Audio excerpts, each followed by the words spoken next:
Hello everyone, मेरे channel में आप सबका स्वागत है। मेरा नाम है मृणालिनी।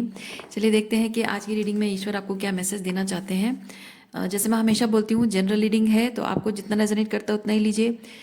जो पोर्शन आपको रेजोनेट नहीं करता है मे बी आपके लिए नहीं है। और आपको अगर कम्प्लीटली रेजोनेट नहीं करता है तो भी कोई बात नहीं, आप मेरा चैनल विजिट कर सकते हो। उसमें आपको बहुत सारे वीडियोज़ मिल जाएंगे। जो भी आपको रेजोनेट करता है हो सकता है वो वीडियो वो मैसेज आपके लिए हो। ओके। और ये एनर्जी जो मैं एक्सप्लेन कर रही हूँ आपकी एनर्जी हो सकती है, आप किसी पर्सन से डील करो उनकी एनर्जी हो सकती है, तो आप उसे वाइस वर्सा कर सकते हैं। जेंडर स्पेसिफिक नहीं है, एज स्पेसिफिक नहीं है और टाइमलेस रीडिंग्स है। ओके। जब भी आपको रेजोनेट करे आप उसे क्लेम कर सकते हैं। डियर यूनिवर्स, प्लीज़ बताइए जो भी कलेक्टिव इस रीडिंग को देख रहे हैं उनके हाईएस्ट गुड के लिए आप उन्हें क्या बताना चाहते हैं।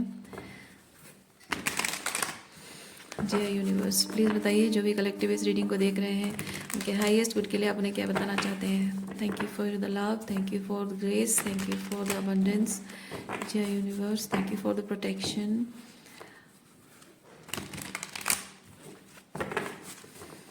Thank you, thank you, thank you.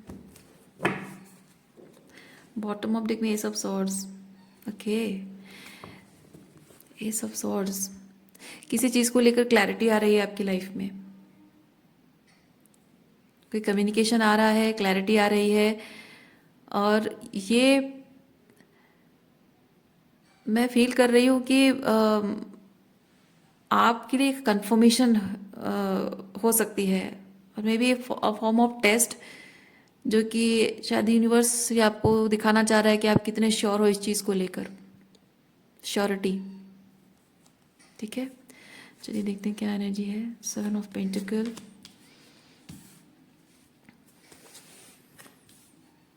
Okay, पुराने लोग आपकी ज़िंदगी में रिसरफेस हो रहे हैं।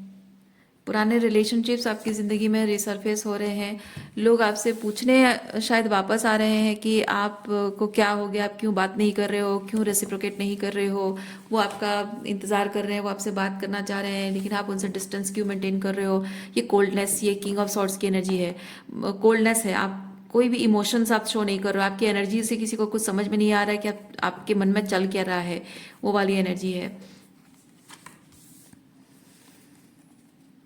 कोई कोई यहाँ पे ये एक्सपेक्ट कर रहा है कि आप समय के साथ साथ धीरे धीरे आपका मन बदल जाएगा, लेकिन आपका मन बदला नहीं है। अगर आप उनसे रिश्ता तोड़कर दूर हो गए हो तो उनको शायद लगा हो कि उन्होंने, वो डिपेंड करता है उन्होंने ऐसा क्या किया है जो आपका मन बदलने की उन्होंने कोशिश की है, वो डिपेंड करता है। लेकिन इतना है कि वो सोचते रहे हैं, चाहते रहे हैं कि आपका मन बदल जाए, लेकिन आपका मन बदला नहीं है। आपने जो डिसाइड किया था पहले वही चीज़ पे आप अभी भी टिके हुए हो कि नहीं, अब ये चीज़ नहीं चाहिए मुझे। तो आपके ये जो पास्ट के लोग रिसरफेस हो रहे, हो सकता है आपके फैमिली मेम्बर्स हों, पेरेंट्स हों, आपके इन लॉज हों, आपके एक्स हों, आपके boyfriend, ex boyfriend, ex girlfriend हो सकते हैं, या फिर एक्स स्पाउस हो सकते हैं। मतलब हाँ, और ये जो एनर्जी है, ये एनर्जी जेन्युइन इंटेंशन के साथ नहीं आ रही है। ओके, ये जो आपको आकर पूछ रहे हैं कि आपको क्या हुआ है, आप बताओ, बात करो, क्या प्रॉब्लम है, क्या तकलीफ है तुम्हें, क्यों इस तरह से डिस्टेंट हो, क्यों छोड़ के चले गए हो, क्यों अपनी प्रॉब्लम शेयर नहीं करते, क्यों हमारे साथ बैठते नहीं हो, हमारे साथ टाइम स्पेंड नहीं करते हो, क्यों बात करने की मतलब बनने का मौका नहीं दे रहे हो, या सेकंड चांस नहीं दे रहे हो। ये इस तरह की बातें जो पूछना, इसका इंटेंशन ये नहीं कि they genuinely care, no, they don't care. उनका आने का इंटेंशन सिर्फ इतना है कि वो जानना चाहते हैं कि आप उन्हें कहाँ कहाँ किस किस तरह से आप उन्हें गलत समझ रहे हो, ताकि वो अपने आप को डिफेंड कर सके।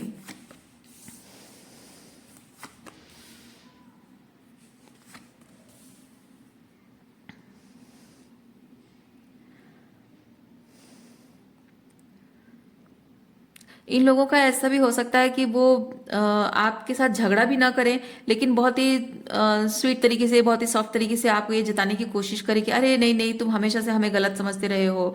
आपने अगर आप अगर उनको बोलते भी हो कि हाँ ऐसा ऐसा था, ऐसा था, और मुझे ये चीज़ अच्छा नहीं लगा, so I did this and that, तो वो आपको बहुत ही स्वीट तरीके से हो सकता है वो कहें कि नहीं नहीं, अरे तुम गलत समझ रहे हो। गैसलाइट करने की आपको कोशिश की जा सकती है कि नहीं ऐसा नहीं है, तुम गलत समझ रहे हो, हमने तो कभी ऐसा बोला नहीं, हमने तो ऐसा कभी चाहा नहीं। चलो अब तुम ही गलत समझते रहे हो, हमेशा खुद ही खुद को सजा देते रहे हो, इस तरह की बातें हो सकता है वो आपसे कर सकते हैं। लेकिन ये आप बहुत अच्छे से जानते हो कि उनके साथ जब तक थे, आपने किस किस चीज़ों पर, किस किस चीज़ों में पुटअप किया है, कौन कौन सी बातें, किस किस तरह की चीज़ें आपने टॉलरेट की हैं उनके साथ रहकर, वो आपको पता है, आपको याद है वो सब चीज़ें। और उस चीज़ से आउटग्रो करने की आपने कोशिश की, मतलब ऊपर उठने की आपने कोशिश की, बहुत खुद पर काम किया। और ये आपके लिए बहुत चैलेंजिंग शायद रहा हो, आपकी लाइफ को उन्होंने मिजरेबल बना दिया हो।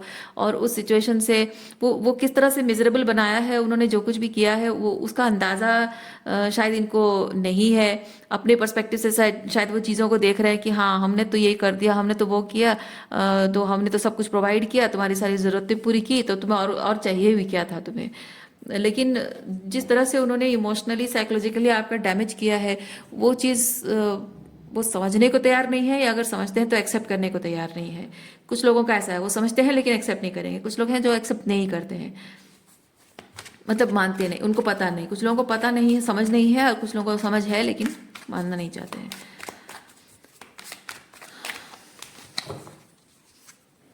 आप में से किसी को कोई ये जो आपके जो पुराने लोग वापस आ रहे हैं, पास्ट से लोग वापस आ रहे हैं, कोई आपको आपके लिए पैसा ऑफर कर रहा है, कोई आपके लिए स्टेबिलिटी ऑफर कर रहा है, कोई आपको कमिटमेंट ऑफर कर रहा है, कोई आपके साथ रिकनसाइल करना चाह रहा है, कोई आपकी किसी ज़रूरत को पूरे करने का वादा कर रहा है।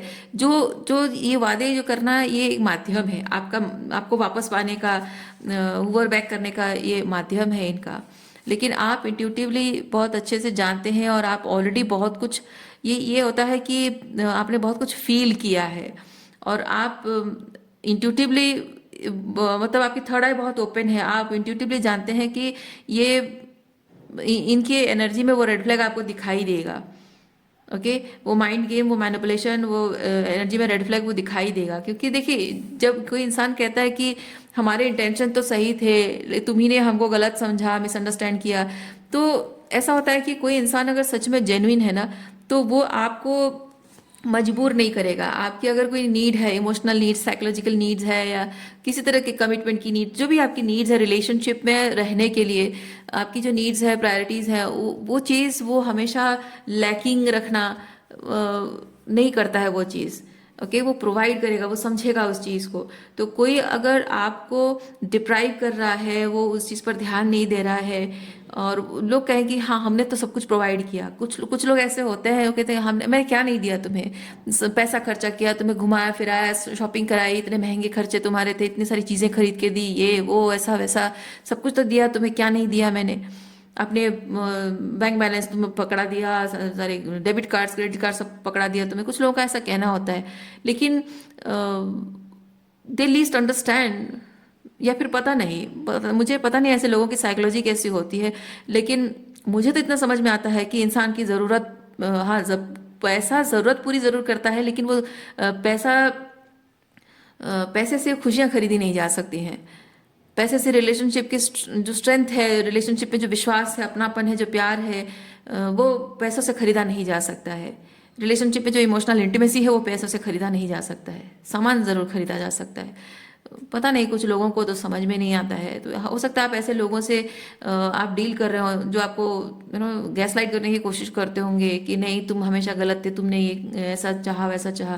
कुछ लोग का ऐसा भी होता है कि आप अगर कहो कि भाई आपके जो घर वाले हैं वो मुझे अपना नहीं रहे हैं, वो मेरे साथ बहुत पराये जैसा व्यवहार कर रहे हैं, पराये तो करते करते ऊपर से डिसरेस्पेक्ट करते हैं, बुरा व्यवहार करते हैं, और आप उनको समझाओ, उनसे बात करके देखो, तो हो सकता है आपसे झूठे वादे करते हो कि हाँ हाँ ठीक है, मैं नेक्स्ट टाइम बात करूंगा, मैं देखूंगा, मैं तुम्हारे फेवर में बोलूंगा। लेकिन जब सही समय आता है, अपने घर वालों के सामने चूहा बन जाते हैं, बिगी बिल्ले बन जाते हैं। हिम्मत नहीं होती है जुबान खोलने की। उल्टा ये कहें कि एक्चुअली उनके वादे ही झूठे होते हैं। वो उनका इंटेंशन होता ही नहीं कि अपने मम्मी पापा के सामने, अपने घर वालों के सामने कुछ कहें कि भाई आप मेरी वाइफ के साथ ऐसा गलत कर रहे हो। कहने का इंटेंशन ही नहीं होता है। वो सिर्फ मोमेंट में आपके झगड़े को ख़त्म करने के लिए, शांति पीस क्रिएट करने के लिए वो ऐसे झूठे वादे भी लोग करते हैं। तो हो सकता है कि ऐसे किसी पर्सन से आप डील कर रहे हो जो कि आपको शायद ये जता रहा हो कि तुम झगड़ालू औरत हो, तुम घर तोड़ना चाहती हो, मेरे माँ बाप से मुझे अलग करना चाहती हो। लेकिन इंटेंशन आपका ऐसा नहीं कि आप उनके परिवार से उन्हें अलग करना चाहते हैं। आप सिर्फ इतना चाहते हैं कि उनके परिवार वाले आपको अपनाएं नहीं अपनाएं, लेकिन बुरा व्यवहार ना करें।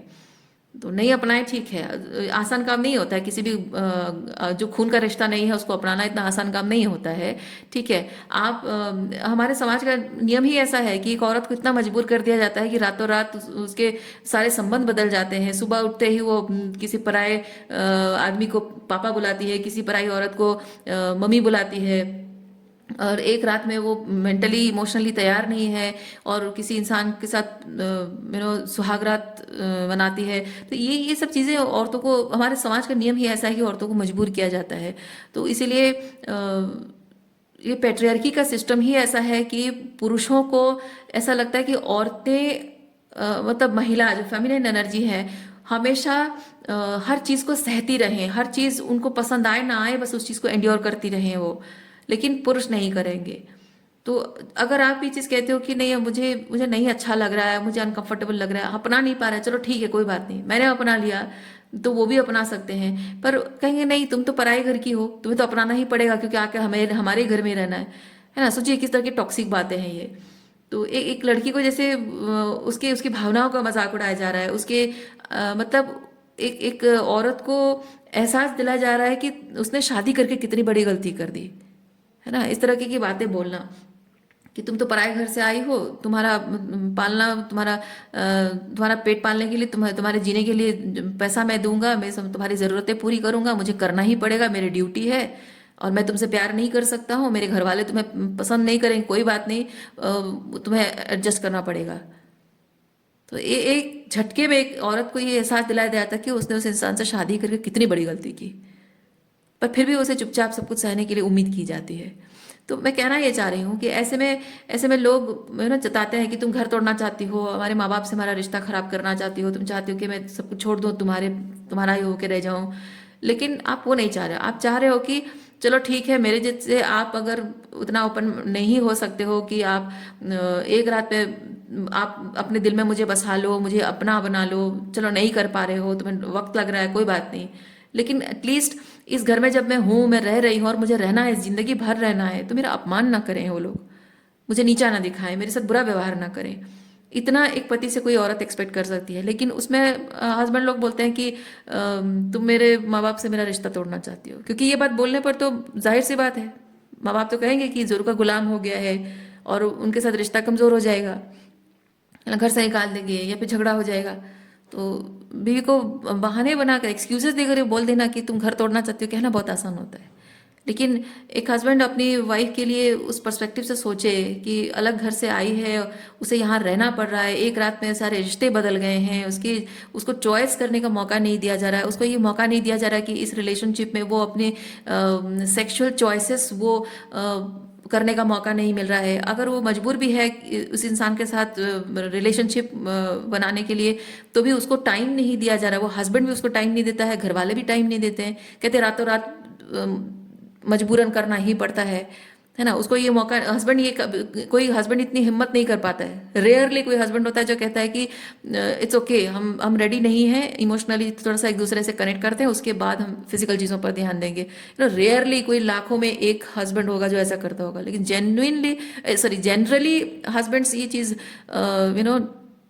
सोचते नहीं है इस बारे में कि वो एकदम से अचानक से आई हो और आकर सब कुछ अपना समर्पण कर देना कितना मुश्किल काम है।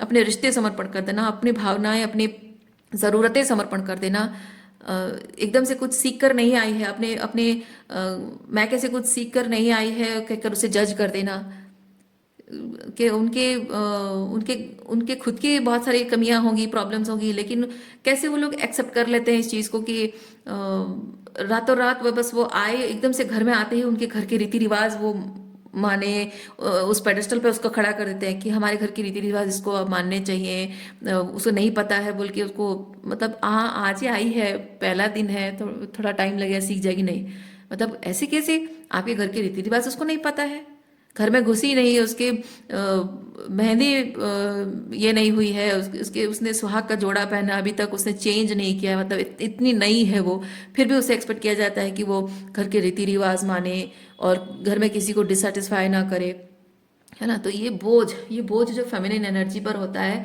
इसीलिए मैस्कुलिन एनर्जी बहुत ही अब्यूसिव हो जाती है, बहुत ही डोमिनेटिंग, उनकी उनकी जो बातें हैं बहुत ही लाइक काट देती हैं एक इंसान के सोल को, बहुत मतलब टेयरिंग वाली एनर्जी, है ना, तो उसको एकदम टुकड़ा टुकड़ा कर देती है, बिखेर देती है। सो मैं तो सिर्फ यहाँ फेमिनिन का एक एग्जांपल दे रही हूँ, मैरिज रिलेशनशिप का एक एग्जांपल ही दे रही हूँ, लेकिन ऐसी बहुत सारी सिचुएशन है, मैस्कुलिन्स के साथ भी ऐसी बहुत सारी चीज़ें होती है, फेमिनिन्स के साथ बहुत अलग अलग चीज़ें होती हैं।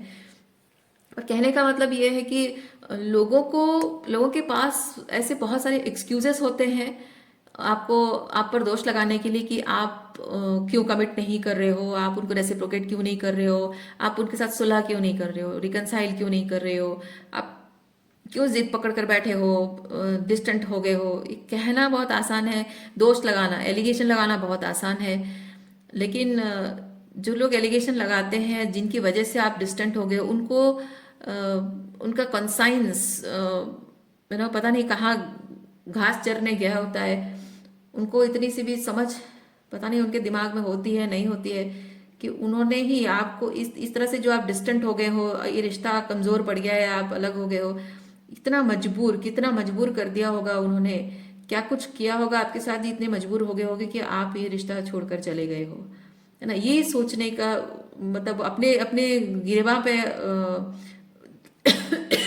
झांक कर वो नहीं देखते हैं इस चीज को।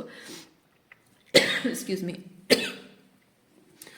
सो आप अगर उनकी बात करो कि हाँ आपने ऐसा किया वैसा किया वैसा किया, तो सच झूठ मिलाकर बहुत सारी चीजें ऐसे ऐड कर देते हैं, नए नई चीजें टॉपिक पर बात करके आपको डिस्ट्रैक्ट कर देंगे, आपको दूसरी चीजों में ब्लेम करके नीचा दिखाने की कोशिश करेंगे। मतलब एक एक जो होता है कि अकाउंटेबिलिटी कोई लेना नहीं चाहता कि हाँ उसने भी गलत किया होगा, क्योंकि हम सोशल क्रिएचर्स हैं, हम रिलेशनशिप नहीं तोड़ना चाहते, हम रहना चाहते हैं लोगों के बीच, अपनों के बीच, क्योंकि हमारा ह्यूमन नेचर ये है। ह्यूमन नेचर ये बहुत ही डिफिकल्ट एंड चैलेंज। देखिए आप स्पिरिचुअल अवेकनिंग के प्रोसेस में या कोई भी अगर स्पिरिचुअल अवेकनिंग नहीं भी हुई है, तो ये एक इंसान को आप देखेंगे जो अकेला रहता है, अलग थलग, कोई दोस्त नहीं, अपने नहीं, रिश्तेदार नहीं, कोई नहीं, उसके लिए लाइफ बहुत चैलेंजिंग होती है। क्यों? क्योंकि हम सोशल क्रीचर्स हैं और हमारा लाइफ ईज एंड ग्रेस के साथ तभी चलता है जब हम अपनी सोसाइटी, अपनी फैमिली, अपने अपने टाइप, अपनी स्पीसीज के लोगों के साथ रहते हैं, तो हमारी लाइफ बहुत ईज एंड ग्रेस के साथ चलती है। इसीलिए जब भी कोई इंसान अकेला होता है उसके लिए बहुत चैलेंजिंग हो जाता है लाइफ। वो चाहे खाना बनाना सीख जाए, कोई आदमी है वो खाना बनाना सीख जाए, कोई औरत है नौकरी कर रही है, पैसा कमा रही है, वो चाहे पुरुष हो या महिला हो, जीवन जीने के लिए जो भी साधन चाहिए, जो भी काम चाहिए, वो सब कुछ भले ही कर पा रहा हो, लेकिन फिर भी उसके लिए जीवन मुश्किल हो जाता है। क्यों? क्योंकि हम ऐसे क्रीचर्स हैं, हम ऐसे स्पीसीज हैं जिनको प्यार चाहिए, जिनको अपनापन चाहिए, जिनको इमोशनल वार्मथ चाहिए, इमोशनल इंटीमेसी चाहिए। उसके बिना हमारी लाइफ अधूरी है ना। तो उसी चीज की कमी आपके रिलेशनशिप में रही है, और वही चीज आप जब डिमांड कर रहे हो तो आपको ब्लेम किया जा रहा है।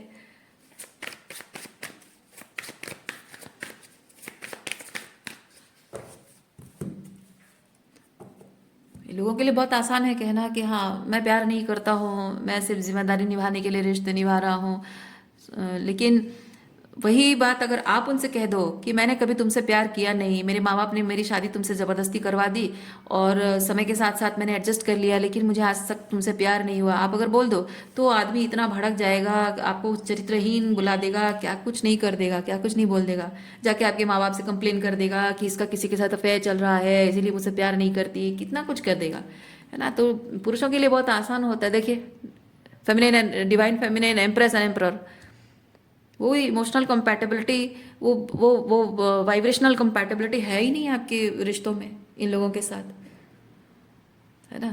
तो उनके लिए बहुत आसान है कह देना कि हाँ मैं प्यार नहीं करता, लेकिन आप बोल दो कि नहीं मेरे मन में तुम्हारे लिए कोई फीलिंग्स आज तक हुई नहीं है, ओहो बबाल मच जाएगा, पूरे आपके सारे खानदान को बुलाकर बोल देंगे कि देखो ये चरित्रहीन है, मुझसे प्यार नहीं करती है।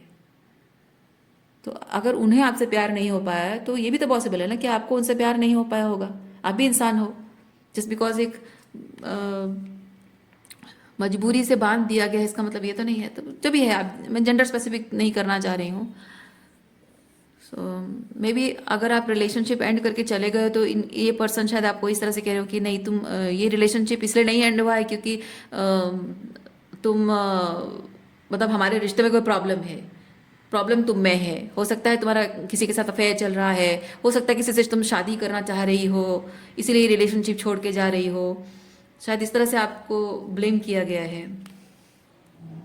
घर छोड़ने की वजह, रिलेशनशिप छोड़ने की वजह शायद उनको लगता है, या फिर उन्होंने ब्लेम भी किया हो आपको कि आप किसी और से प्यार करते हो इसीलिए छोड़कर जा रहे हो। लेकिन उनकी तरफ से जो कमी रही है, उनकी तरफ से जो रेसिप्रोसिटी में जो कमी रही है, प्यार में, इंटीमेसी, इमोशनल इंटीमेसी में जो कमी रही है, उस चीज़ को वो मतलब बात करना ही नहीं चाहते, उस चीज़ पर सुनना ही नहीं चाहते हैं। जब कोई इंसान को एक्नॉलेज कर दिया गया है, उसको बता दिया गया है, ये पर्सपेक्टिव शेयर कर दिया गया है कि ट्रूली मुझे क्या फील होता है इस रिलेशनशिप में, मुझे इस रिलेशनशिप में क्या चाहिए, मेरी प्रायोरिटीज क्या है, जब आपने बता ही दिया है, मतलब किसी इंसान को पता है कि आपको क्या चाहिए और बावजूद उसके अगर वो सुनना नहीं चाहता है, इग्नोर कर रहा है और आपको ब्लेम कर रहा है, यानी कि उसे फर्क नहीं पड़ता है ना। जाहिर सी बात है, उसे फर्क नहीं पड़ता है आप क्या चाहते हो, उसे फर्क नहीं पड़ता है। उसकी नीड्स, उसकी प्रायोरिटीज वो ज़्यादा इंपॉर्टेंट है, उसकी ज़रूरतें, उसका ईगो, उसका उसकी इनसिक्योरिटीज़, हमेशा आप उसके फेवर में रहो, उसकी प्रॉब्लम फिक्स करते रहो, उसके उसकी उसकी गलतियों को ढकते रहो, आप टॉलरेट करते रहो, एंड्योर करते रहो हमेशा कि भाई वो अपने माँ बाप के सामने मुंह खोलकर बोल नहीं सकता तो मैं चुपचाप सह लूँ। यही एक्सपेक्टेशन होती है ऐसे लोगों की कि वो गलतियां करें, आपसे, आपके प्रति वो अकाउंटेबिलिटी ना लें, लेकिन जो भी उनके एक्सक्यूजेस हैं आप मानते रहो, उस चीज़ को पर्दा डालते रहो उस चीज़ पर, और आप इग्नोर करते रहो उस चीज़ को। तो ऐसे में जाहिर सी बात है बोलने का कोई मतलब नहीं रह जाता है। तो इसीलिए शायद आपने बोलना बंद कर दिया है, लोगों को कंप्लेन करना बंद कर दिया है, इनसे बात करना बंद कर दिया है। और बात करना बंद करने का मतलब ये नहीं कि आप उनको सजा दे रहे हो या फिर आप कुछ ड्रामा क्रिएट करना चाह रहे हो। आप सिंपली बात नहीं कर रहे हो इसलिए क्योंकि अब जब इमोशनल इंटीमेसी है नहीं, बात करने को क्या बच गया है। ऐसे फालतू की बातें करके एक ऐसे इंसान के साथ अपना टाइम नहीं बर्बाद करना चाहते हो जो कि इमोशनली आपके साथ इमोशनल इंटीमेसी है ही नहीं, इमोशनली इंटीमेट है नहीं, आपकी फीलिंग्स को समझता नहीं है। ऐसे इंसान से क्या ही बात करना ना। तो हो सकता है कि आप इस वक्त बहुत, आपकी बहुत ही कोल्ड एनर्जी ये पर्सन या ये लोग जो हैं वो फील कर रहे हैं, ये डेथ की एनर्जी आपकी वो फील कर रहे हैं कि आप जो पहले थे वैसे नहीं हो आप। तो लोगों को कहना बहुत आसान होता है कि हाँ पहले जैसे थी अब नहीं रही, तुम बहुत बदल गई हो। लेकिन उनका बिहेवियर कैसा रहा है, उसकी वजह से आप ऐसे बदल गए हो, उस पर वो सुनना नहीं चाहेंगे, बिल्कुल भी सुनना नहीं चाहेंगे। ओके।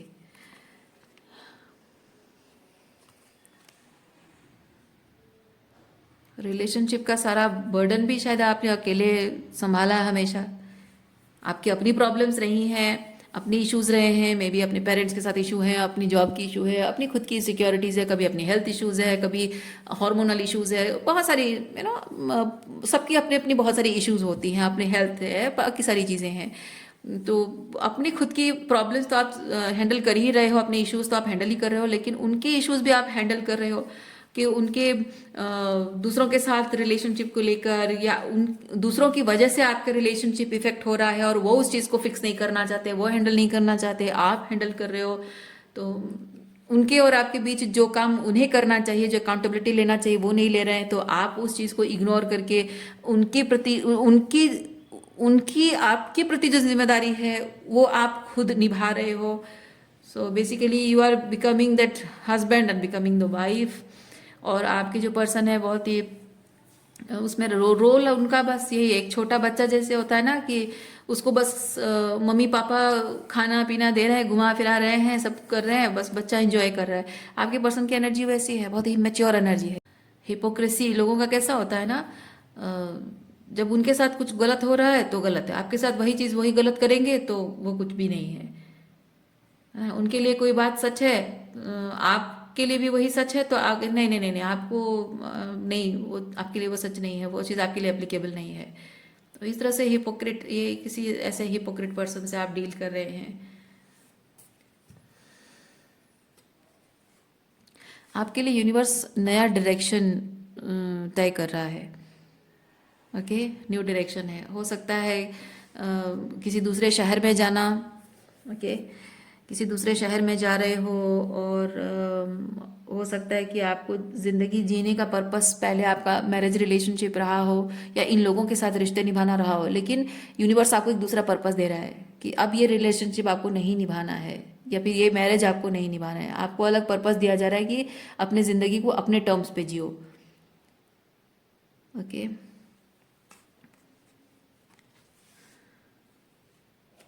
ओके, ओरेकल कार्ड से चेक करते हैं इस सिचुएशन के बारे में और क्या एनर्जी है।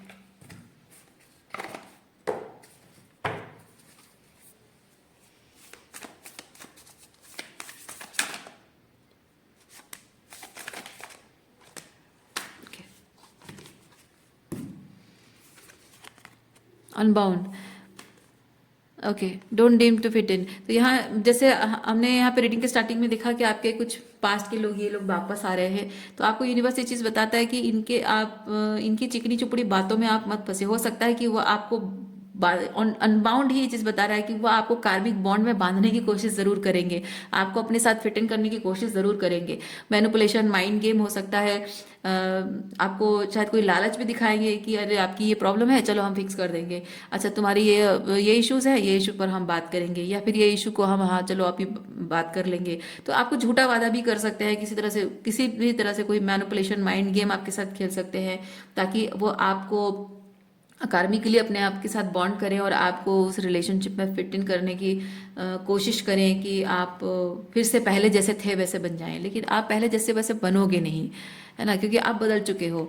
इतना समय जो आपने अकेले में काटा है, उस समय में आपने बहुत कुछ सीखा है, समझा है, जिंदगी को एक अलग नज़रिए से आपने ज़िंदगी को देखना शुरू किया है। तो अब जो ट्रांसफॉर्मेशन आपके अंदर आया है, वो ओल्ड सेल्फ आपका और नहीं रहा।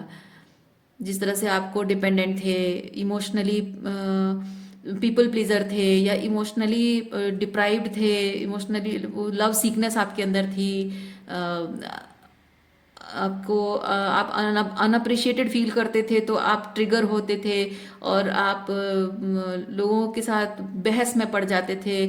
हर चीज़ को पर्सनल अटैक आपको होता था, लेकिन हर चीज़ को आप पर्सनल, और कुछ ऐसी चीज़ों को आप एक्चुअली में पर्सनल अटैक समझ भी लेते थे। क्योंकि इन लोगों का, देखिए, पर्सनल अटैक समझना ये चीज़ होता है कि इस तरह की अब्यूजिव रिलेशनशिप में, नार्सिसिस्टिक रिलेशनशिप में आने के बाद हर चीज़ वो पर्सनल अटैक जैसे लगने लगता है। तो गलती आपकी नहीं है।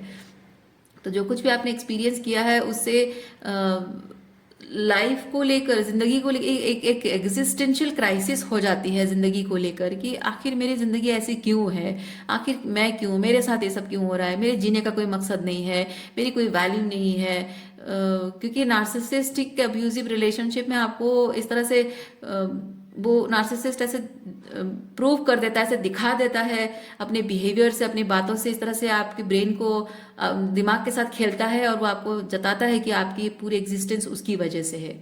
वो आपको वैल्यू देता है, वो आपको खिलाता पिलाता है, आपको ध्यान में रखता है, तभी आप कुछ मायने रखते हो, अदरवाइज आप कुछ नहीं हो। इसीलिए एक होता है कि हमेशा एग्जिस्टेंशियल क्राइसिस हो जाती है अपनी एग्जिस्टेंस को लेकर। अपने अपने क्यों आप सवाल पूछने लगते हो कि मेरे जीवन का क्या मकसद है, ये बेमकसद जिंदगी क्यों जी रहा हूं मैं। तो वो एग्जिस्टेंशियल क्राइसिस बहुत ही अनग्राउंडेड एनर्जी है। आपको, आपके कोर को, आपके ग्राउंड को, आपको आपकी स्टेबिलिटी को हिला के रख देता है। आपकी पूरी एग्जिस्टेंस को आप सवाल जब करते हो, तो जाहिर सी बात है कि वो बहुत ही अनग्राउंडिंग एनर्जी है। तो उस चीज़ से बाहर निकलने के लिए और इन कंट्रोल फील करने के लिए आपने बहुत सारा शैडो वर्क किया है, बहुत सारा इनर वर्क, शैडो वर्क और हीलिंग की है आपने। और ये करने के बाद जिस तरह से आप एक पर्सन, स्ट्रांग पर्सन बन गए हैं, इसके बाद अब तो किसी भी कार्मिक एनर्जी के साथ किसी तरह का कोई भी बॉन्डिंग, कोई भी फिट इन होना, ये तो सवाल ही नहीं उठता है। लेकिन आपकी लाइट जो है, इस ट्रांसफॉर्मेशन के बाद जो आपकी लाइट है, जिस तरह से आप एकदम स्ट्रॉन्ग, डिटरमाइन होके खड़े हैं अपने हाईएस्ट गुड को सपोर्ट करते हुए, वो लाइट ऐसे लोगों की आंखों को चुभ रही है। वो चीज़ वो टॉलरेट नहीं कर पा रहे हैं, इसीलिए वो चाहते हैं कि आपको फिर अपने साथ फिट कर दिया जाए, ताकि आपकी वो लाइट उन्हें चुभे ना। लाइट चुभने का मतलब है कि जब आपने इतना ट्रांसफॉर्मेशन अपने अंदर किया है, तो जाहिर सी बात है कि आप अपने ओल्डर सेल्फ से, अपने लिमिटिंग सेल्फ से आउटग्रो कर चुके हो, आउटशाइन कर चुके हो और कुछ बहुत ही बेहतर बन गए हो। तो जब आप एक एक रिलेशनशिप जब टूटता है और उसमें एक पर्सन जब अपने आप से ऊपर उठ जाता है, अपनी अपनी खुद की लिमिटेशन से ऊपर उठकर कुछ बेहतर बन जाता है, तो दूसरे इंसान को रियलाइज होता है कि उसके लाइफ में कुछ अच्छा हो रहा है, बेहतर हो रहा है, यानी कि वो हमेशा से अपनी जगह सही था और मैं गलत था। क्योंकि जो लोग बुरे होते हैं, गलत होते हैं ना, रिलेशनशिप एंड होने के बाद उनका डाउनफॉल होता है। और जो लोग अच्छे होते हैं उनके जिंदगी में ट्रांसफॉर्मेशन आता है, स्पिरिचुअल ग्रोथ होती है उनकी। तो आपके अंदर जो स्पिरिचुअल ग्रोथ आ रहा है वो चीज़ उनकी आंखों को चुभने का मतलब है कि उनके ईगो को वो ठेस पहुंच रही है। इससे उनको रियलाइज हो रहा है कि आप हमेशा से सही थे और वो गलत थे, लेकिन वो मानना नहीं चाहते। उनके ईगो को ठेस पहुंच रही है और वो उनका ईगो मानना नहीं चाहता है कि वो गलत थे। तो इसलिए वो आपको गलत नहीं साबित कर पा रहे हैं, अपने आप को सही साबित नहीं कर पा रहे हैं। सो इसीलिए वो चाहते हैं कि किसी तरह से आपको फिर से वही ओल्ड सेल्फ में ट्रांसफॉर्म कर दिया जाए। इवन इफ अगर अपनी जिंदगी में वो आपको लेकर फिर से आपके साथ माइंड गेम नहीं कर सकते, आपको यूज नहीं कर सकते, आपके साथ फिर से रिलेशनशिप में भले ही नहीं आ सकते, लेकिन आपको गिल्टी फील करा के, किसी भी तरह से आपको छोटा दिखाकर, गिल्टी फील करा के, आपको ये जताकर कि आप मिसअंडरस्टैंड कर रहे हो, आप हमेशा से गलत हो, ये जताकर भी आपको साइकोलॉजिकली वो अगर महसूस करा दे, यकीन दिला दे, तो वो उसमें भी आपकी हार है और उनकी जीत है, ऐसा उनका मानना है। और वही करने के लिए ये लोग आपकी ज़िंदगी में वापस आना चाह रहे हैं, या आए हैं, या आ रहे हैं, या आने वाले हैं। ओके, सो इनसे आपको अलर्ट रहना है। आज के लिए इतना ही है।